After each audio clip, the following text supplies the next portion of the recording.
my honor to meet you, Ambassador. My name is Taeyeon Yang. I heard that there was a 8th summit meeting between Korea and EU. That's right? What kind of meeting? I will explain now. Yeah. The main contents were unification and relationship of Korea and North Korea state of affairs and so on. Hence, you will know well about present situation of Korea. Now I'll ask you a question. Which effort can we do contribute to make a peaceful unification in social and personal aspects as a Korean citizen? On the Korean Peninsula?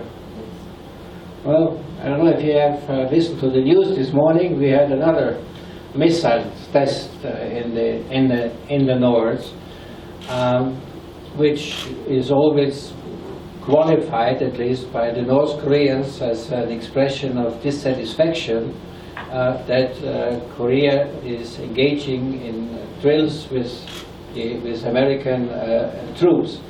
Well, these are facts which repeat themselves now.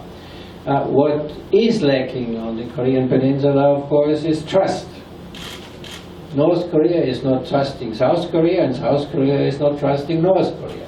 So it's very difficult then to make a deal if you don't trust each other. So the most important thing to be done is to work towards trust building. But now we have this problem of denuclearization.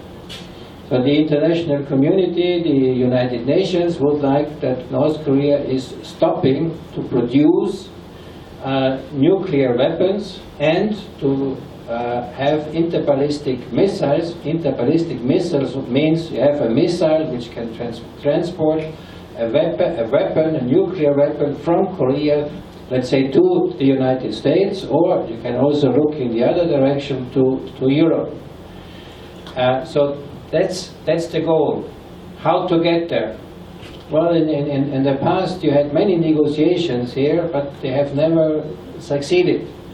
And therefore, about 3 years ago, the international community changed and said, well, we have to put maximum pressure on North Korea in order to bring them to the negotiating table. But so far, it has worked a little bit because there were summit meetings. But the problem is there is no follow-up really to the summit meeting. So we go from one summit to the other and everybody is shaking hands and smiling, but then nothing is happening. And this problem has to be overcome. And now everybody is trying to work on that, pushing the North Koreans to come to the table, explaining to them, if you denuclearize, then you might have, then the sanctions will go away and you will have a better life. Well, that's very much in the interest of the North Koreans, but might not be necessarily in the interest of the North Korean leadership. So that's where we are trying to find a solution. Primary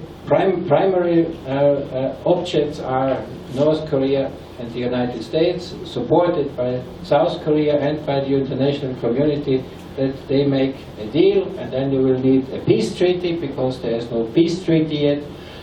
And if all these hurdles have overcome, then there will be social and economic development. It is possible. We have seen that in Europe, 1989, when the borders were open between Eastern Europe and Western Europe. Within 20 years, all these countries have developed quite a bit, and in 2005, most of them became members of the European Union, having undergone a tremendous change.